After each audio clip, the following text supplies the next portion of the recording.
오늘 말씀 우리 함께 봉독하도록 하겠습니다. 오늘 말씀 누가복음 17장 11절에서 19절 말씀입니다. 제가 말씀을 봉독하도록 하겠습니다. 예수께서 예루살렘으로 가실 때에 사마리아와 갈릴리 사이로 지나가시다가 한 마을에 들어가시니 나병 환자 10명이 예수를 만나 멀리 서서 소리를 높여 이르되 예수 선생님이여 우리를 불쌍히 여기소서 하거늘 보시고 이르시되 가서 제사장들에게 너희 몸을 보이라 하셨더니 그들이 가다가 깨끗함을 받은지라. 그 중에 한 사람이 자기가 나은 것을 보고 큰 소리로 하나님께 영광을 돌리며 돌아와 예수의 발 아래 엎드려 감사하니 그는 사마리아 사람이라. 예수께서 대답하여 이르시되 10사람이 다 깨끗함을 받지 아니하였느냐? 그 9은 어디 있느냐? 이 이방인 외에는 하나님께 영광을 돌리러 돌아온 자가 없느냐 하시고 그에게 이르시되 일어나 가라 내 믿음이 너를 구원하였느니라 하시더라. 아멘. 네, 오늘도 이렇게 주님과 동행하기 위해 새벽 기도의 자리에 나온 우리 성도 여러분 진심으로 환영하고 또 축복합니다. 오늘 말씀을 듣는 가운데 하나님의 가감없는 평화와 평안이 오늘 성도 여러분께 함께 하기를 축복하며 또 소망합니다. 예수님께서는 계속해서 예루살렘으로 향하여서 여정을 하고 계십니다. 많은 무리들이 예수님과 함께 했고 특히 예수님의 뒤를 12 제자들이 뒤따랐습니다. 예루살렘에 가면 어떤 일이 벌어질지 또 자신에게 어떤 고난이 닥칠지를 예수님께서는 모두 아셨지만 그럼에도 불구하고 예수님께서는 계속해서 예루살렘으로 향하셨습니다.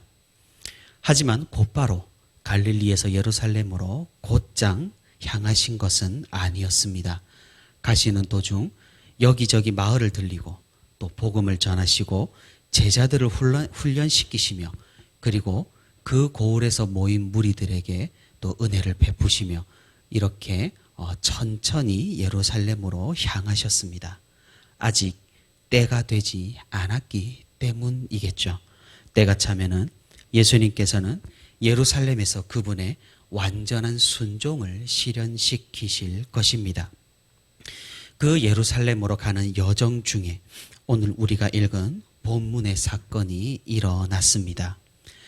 우리는 예전에 누가복음 9장 51절을 살펴보면서 사마리아 마을에서 예수님을 영접하지 않은 일을 우리가 그때 읽어보고 또 묵상을 했었습니다. 예수님께서는 하나님의 아들이셨지만 그래도 육신을 입고 이 땅에 오신 하나님이셨지만 그래도 유대인이셨고 또한 예루살렘으로 향하는 유대인이셨으니 그리고 또 예수님을 따르는 수많은 무리가 있었고 그리고 위대한 선지자로 이미 이스라엘 전역에 소문이 났었으니 유대인을 싫어하는 사마리아에서는 예수님을 당연히 달갑게 여기지를 않았습니다. 사마리아는 자신들의 회당과 그러니까 유대인의 예루살렘과 구별된 자신들의 회당과 또 자신들이 하나님의 산이라고 여기는 그런 산에서 자신들끼리 예배를 드렸습니다. 그러니까 유대인에게서 이런 위대한 선지자가 등장을 했다는 것을 그렇게 달갑게 여기질 않았던 것입니다. 그래서 예수님께서는 사마리아 지역을 관통하시는 것이 아니라 사마리아와 갈릴리 사이로 이렇게 지나가셨습니다. 아마도 요단강 강줄기를 따라서 남쪽으로 쭉 내려가셨을 것입니다. 그 가는 중에 옆에 사마리아 지역을 통과하는 중에 10명의 나병 환자를 만났습니다. 이 나병 환자들 모두가 유대인들은 아니었습니다. 사마리아 지역 옆을 지나갔으니까 이 중에 사마리아인도 있었던 것입니다. 이 나병 환자들은 예수님께서 이곳을 지나간다는 소식을 들었습니다. 그리고 주위가 소란해지니 예수님이 이곳에 도착하셨고 이곳을 지나가신다는 사실을 알아차렸습니다. 그래서 나병 환자들은 소리를 높여 예수님을 불렀습니다. 예수 선생님이여 우리를 불쌍히 여기소서. 예수님을 선생님이라 부르는 것으로 보아 이미 예수님께서 어떤 분이신지 또는 갈릴리 지역에서 어떤 일들을 행하셨는지를 이 사람들은 알았습니다. 이 당시 나병은 하나님의 저주로 여겨졌습니다. 그러니 나병 환자들은 부정하게 되었기 때문에 사람들과 가까이 하지 못하는 처지였습니다. 더욱 안타까운 사실은 이 나병 환자들은 자신이 여기에 있다는 사실을 의무적으로 사람들에게 알려야 했습니다. 그래서 그 사람들이 이 부정한 사람들을 피해 갈 수 있도록 말입니다. 그래서 사람이 자신에게 다가오면은 소리쳐서 접근하지 못하게 해야 했던 것입니다. 이 말인즉슨 이 나병 환자들은 가족과도 함께 지낼 수가 없었다는 말입니다. 사회에서 격리되어 광야에서 나병 환자들끼리 무리지어 지낼 수밖에 없었다는 것이죠. 그리고 사람들의 경멸 어린 시선을 견뎌야 했던 것은 너무나 당연했습니다. 이런 혹독한 환경에서 살다 보니 병이 쉽게 낫겠습니까? 아마도 그렇지 않았을 겁니다. 그러다 어쩌다가 병이 나았다고 해도 끝이 아니었던 것이죠. 제사장에게 자신의 몸을 보여서 확인을 받아야 했습니다. 이만큼 나병 환자는 소외를 당했던 것입니다. 이 나병 환자는 오늘날 우리 사회에서 소외된 사람들을 그대로 보여주고 그대로 반영을 합니다. 사회 시스템 안에 들어오지 못해 낙오된 사람들, 사회에 적응하지 못하고 실족한 사람들, 사회 보호망과 안전망에 들어오지 못하고 방치된 사람들, 이 당시 나병 환자랑 다를 바가 없어 보입니다. 이런 사람들이 주님을 간절히 찾았을 때 예수님께서는 다가와 주셨습니다. 모두가 피했던 그들에게 주님은 아랑곳하지 않고 다가가셨습니다. 그리고 그들에게 능력을 펼치시고 그들에게 주님은 선포하셨습니다. 가서 제사장들에게 너희 몸을 보이라. 주님의 능력은 모든 사람을 구원하기에 너무나 충분하고 또 차고 넘치는 그런 것이었습니다. 이 10명의 나병 환자 중 어느 누구도 나고 하지 않고 주님의 말씀을 듣고 길을 가다가 나음을 입었다는 사실입니다. 그 은혜는 유대인 사마리아인을 구분하지 않았습니다. 그 구원은 그 누구도 차별하지 않았습니다. 나병 환자들은 반신반의했지만 그들의 발걸음을 옮겼습니다. 마을을 향해서, 회당을 향해서 발걸음을 옮겼습니다. 평소에 그들이 전혀 가지 못했던 그곳으로 발걸음을 천천히 옮겼던 것입니다. 제사장에게 가서 무엇을 어떻게 하나? 서로 이런 근심을 하며 걸음을 계속하던 그때 그들에게 기적이 일어났습니다. 이런 사실이 무엇을 우리에게 보여줍니까? 주님께서는 우리에게 그냥 아무렇게나 능력을 보여주시고 그냥 저냥 은혜를 부어주시고 우리가 가만히 있어도 모든 것을 전부 떠먹여 주시는 분은 아닌 것 같습니다. 주님께서는 분명히 믿음이 있다면 그 믿음의 행동을 요구하고 있는 것입니다. 그 믿음의 행동이 반드시 믿음을 보증하는 것은 아니겠지만 믿음은 반드시 어떤 행동을 유발하는 것이죠. 주님께서는 이 나병 환자들을 그 자리에서 그냥 즉각적으로 치유하시기보다는 제사장에게 먼저 나아갈 것을 말씀을 하셨습니다.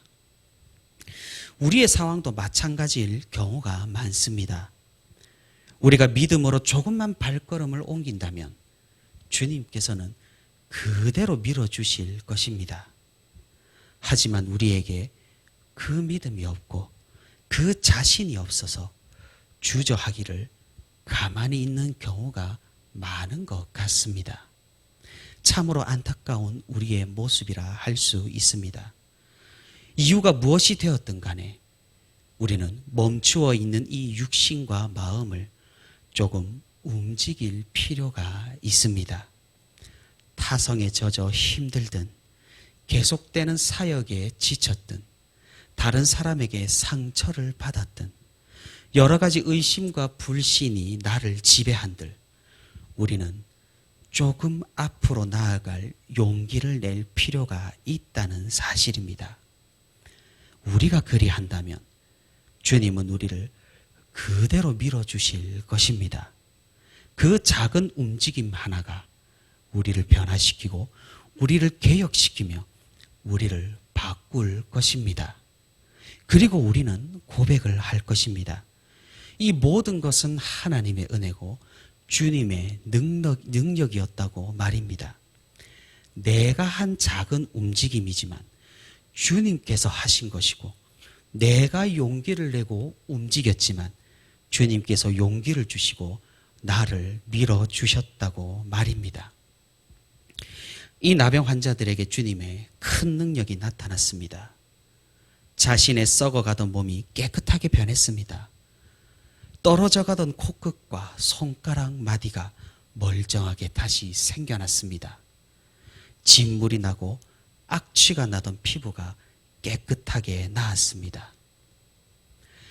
저는 초등학교 3학년부터 초등학교 6학년 때까지 창녕의 창소동이라는 나병 환자들이 모여 사는 동네에서 살았던 기억이 있습니다.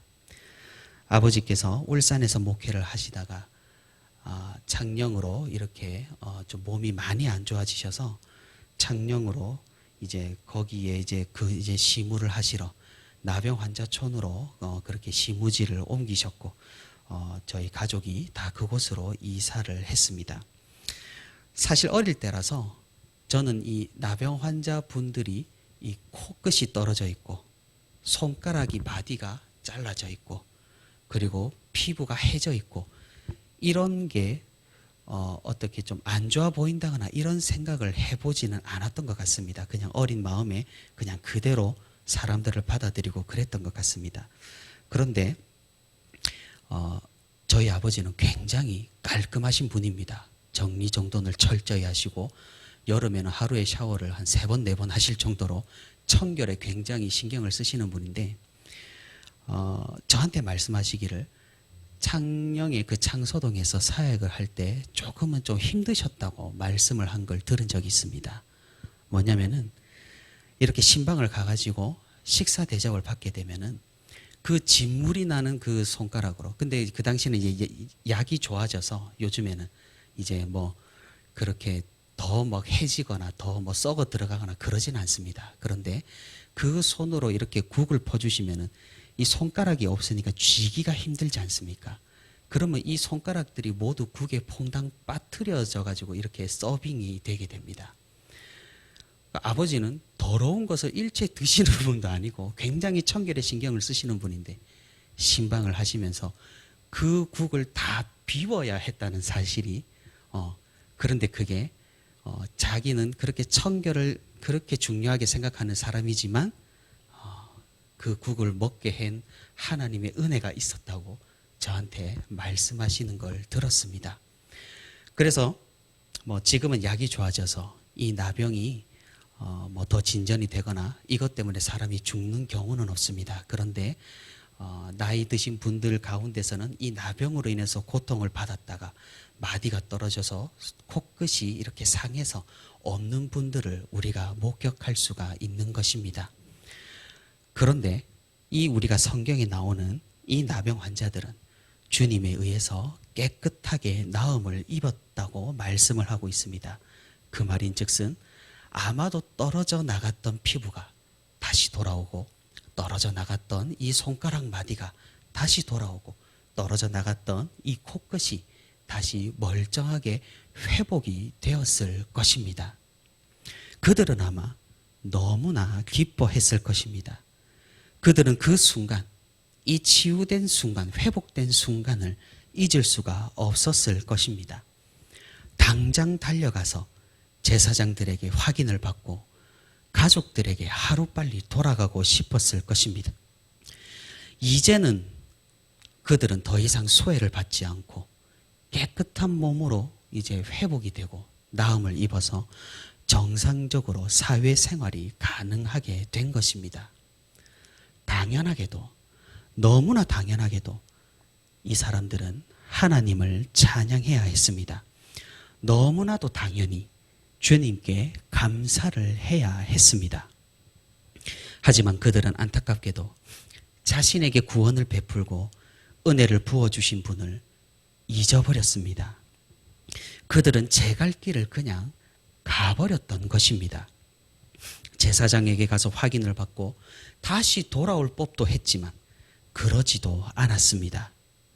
그들은 병으로부터 구원을 받았지만 안타깝게도 하나님을 끝까지 보질 못했던 것입니다. 우리에게도 참으로 이런 경우가 많다는 사실입니다. 우리는 주님의 은혜를 입은 존재입니다. 우리가 살아가는 것, 우리가 생존하는 것, 우리가 숨쉬고 먹고 마시는 것, 모두가 주님의 은혜로 주님께서 베풀어 주신 이 공간에서 누리고 있는 것들입니다. 그저 공짜가 아니라는 사실입니다. 하지만 우리는 이 모든 것을 너무나 당연하다고 여깁니다. 왜 불신자도 숨쉬고 먹고 마시고 잘 살고 어쩌면 신자들보다 세상에서 더 크게 성공하는 것을 봅니다.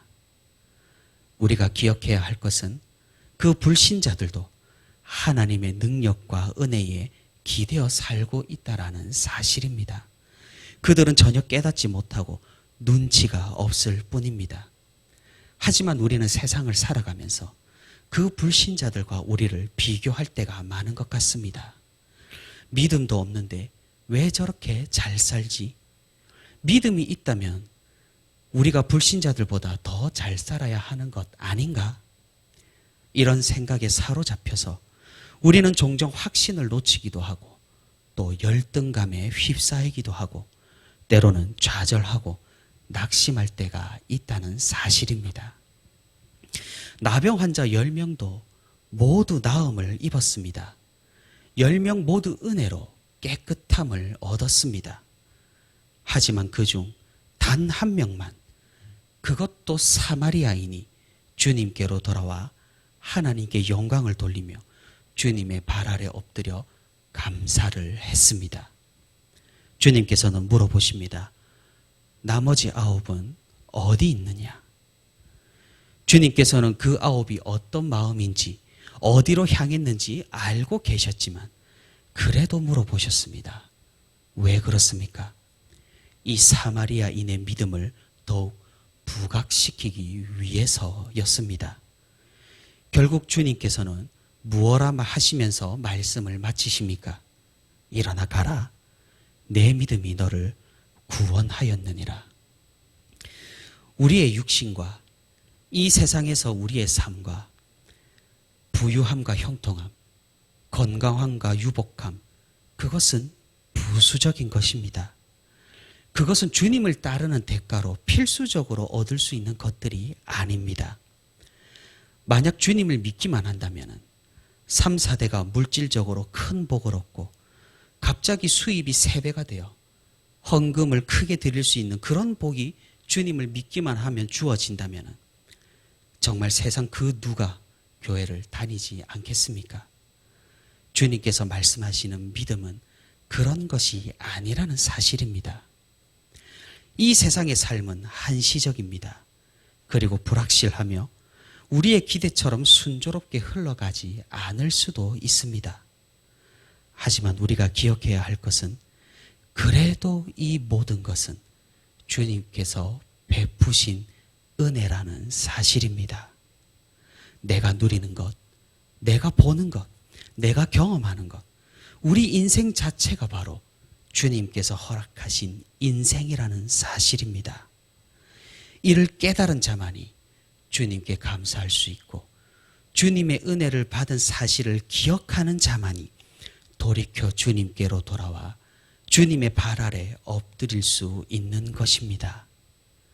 나를 낳으신 이도, 나를 자라게 하신 이도, 나를 살게 하신 이도, 나를 낫게 하신 이도 모두 하나님이라는 사실을 우리가 고백을 할 때, 그때부터 주님과 우리는 진정한 인격적인 교제 가운데로 들어가게 되는 것입니다.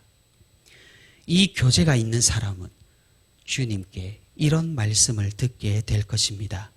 일어나 가라. 내 믿음이 너를 구원하였느니라. 주님은 정말 감사하게도 우리의 믿음이 우리를 구원했다고 말씀을 해 주십니다. 하지만 이것은 사실이 아니죠. 우리의 믿음이 나에게로부터 나온 것입니까?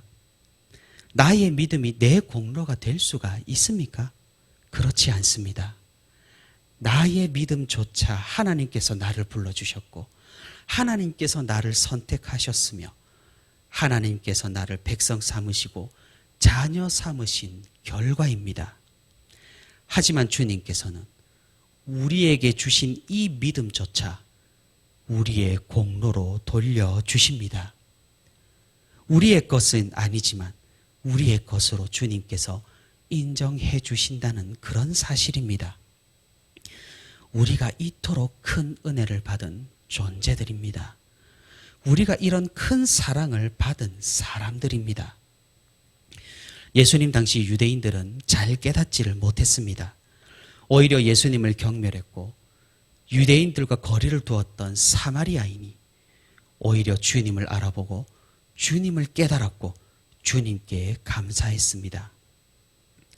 이런 사실은 우리의 우리된 것으로 주님을 믿을 수 없다는 사실을 보여줍니다. 우리의 가문이나 우리가 가진 것이나 우리의 능력으로는 주님이 인정해 주지 않는다는 사실입니다. 그럼 무엇입니까? 주님께 돌이키며 주님께 감사하며 주님 앞에 엎드리는 그 심령을 주님은 기뻐하신다는 사실입니다. 사랑하는 성도 여러분, 우리는 구원의 복을 받은 사람들입니다. 그 사실 하나만으로 우리는 너무나 큰 은혜를 받은 사람들입니다. 그러니 우리는 감사할 수 있고 하나님께 영광 돌릴 수 있으며 주님 앞에 엎드릴 수가 있습니다. 세상에서의 나의 위치와 나의 상황과 나의 재산과 나의 건강이 어떠한들 우리는 지금도 주님의 은혜 안에 거하는 존재라는 사실입니다. 그러니 항상 기뻐할 수 있고 범사에 감사할 수 있는 이유가 바로 여기에 있습니다. 그 은혜를 기억하지 못하는 사람들은 각자 제 갈 길을 가는 겁니다. 자신의 목적과 자신의 소명과 자신의 목표에 따라서 하나님과 상관없이 그냥 살아가는 것이 바로 그들입니다. 하지만 그 은혜를 기억하는 사람들은 주님을 또한 기억합니다. 우리가 이 받은 은혜를 기억하며 이 은혜에 잠기어서 그 광휘에 머물러서 받은 것을 잊지 않고 끝까지 그 은혜를 부여잡는 우리 모두가 되기를 바랍니다. 제 갈 길 가는 9명이 아니라 주님께 돌아오는 그 한 명이 우리가 되어서 하나님의 은혜에 언제나 감사하는 그런 참된 그리스도인으로서 신앙생활을 하며 주님께 영광 돌리는 저와 우리 부천시민교회 모든 성도들이 되기를 소망합니다.